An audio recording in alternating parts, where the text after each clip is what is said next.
And after all, necessity is the mother of invention, right? That's what pushes people to do or create things that actually are needed by the market.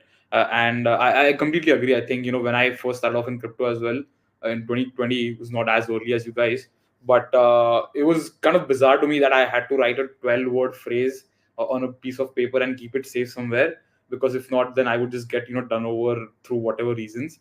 But now it's come to a place wherein you have encrypted sign in with Google wallets also, right? Wherein you don't have to do anything, but you give away some sort of maybe your privacy data through Google, but the crypto aspect is still encrypted, and it's still something that gives you that non-custodialness, which I think people are starting to understand a lot more and more, right? Now, obviously, hacks are helping that. Obviously, it's not great for the industry that hacks are happening, but we're going down to the same route of the same ethos that not your keys, not your coins, in that sense. But on the side of custody, but with respect to Bitcoin and yields, do you think that that's a big aspect as well for people to deploy capital today, when they're not giving away custody of their BTC? Yeah, I mean, I think it's kind of evolved, right? So in the beginning, I think there were a few custodial solutions that people kind of trusted, and then that kind of eroded a little bit. So now I think people, they're trying to find a balance between security for their themselves, but also like the user experience has to be good, so that whatever they use, that it's still easy, because otherwise it's not going to work, right? You can't like onboard enough people to get into this if it's not easy enough. So I mean, for us, we've integrated with several wallets, and our product itself works in a way where we do have to use a custodial solution in between. So pSTAKE has a custody provider in between, because we didn't want to kind of take custody of the assets of our users. Like that was kind of a step too far. So it's not sort of our expertise. That's not really what we do. So in that case, I think we are using a custodian. However, we have other partners who are maybe larger sort of Bitcoin holders, and they still prefer sort of the self-custody side of things. So I think there's a balance, right? Again, it goes between sort of the security part of how much are you willing to sort of trust to someone else, and then on the other side, you also still want to make it easy for people to participate and use something that's kind of handy, right, and not overly complex. So I think I'm kind of curious to see how the space is going to evolve, and like stuff that I would like to see is maybe something, I don't know if Ledger is thinking about that, but something that maybe with biometrics, that you can unlock your wallet, like where it's really tied to you as a person, right? And then once that's kind of set up, that you can't sort of lose your keys anymore, that it's just literally tied to you as an individual, something like this. So we'll see how it evolves, but yeah, it's again, it's a balance, Yeah, I think that would be a huge unlock for UX also, right? I think people are just used to tap and pay, or just scan your fingerprint and do a lot of things on the internet. So why not do it for internet of value as well when it comes to on-chain?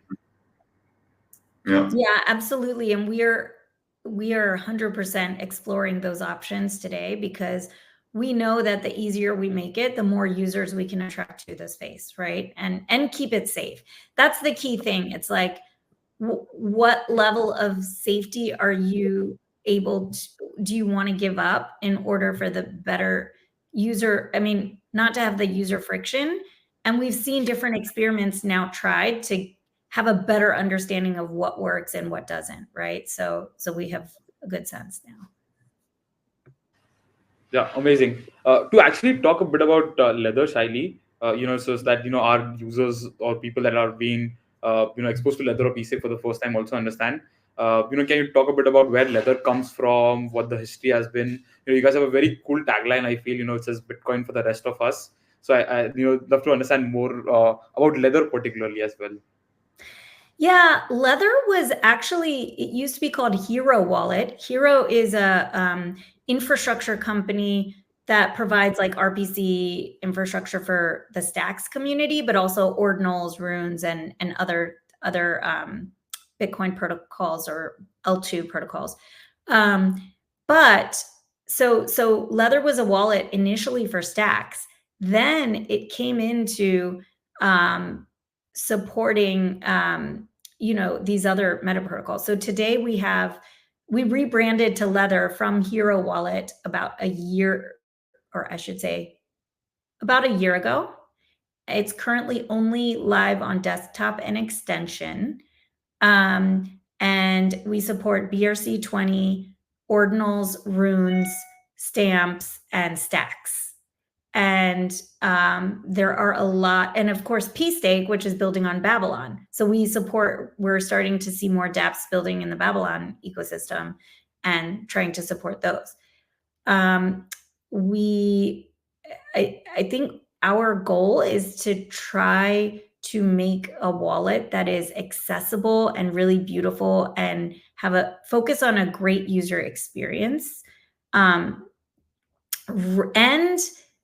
give the users what they want, but not succumb to the pressures of degens. And this is a hard balance because you want to deliver to what your immediate crypto native degen users are, which is frankly a lot of what's the types of users we have in the self-custodial space today, right? A lot of the non-degen users are going to like custodial solutions. So what we need to do to make it more accessible is really focus on the user experience and give, experiences for DeFi that people understand. So education has to be a part of this, and they can, earn rewards and, buy NFTs and do all the things that they want with their Bitcoin.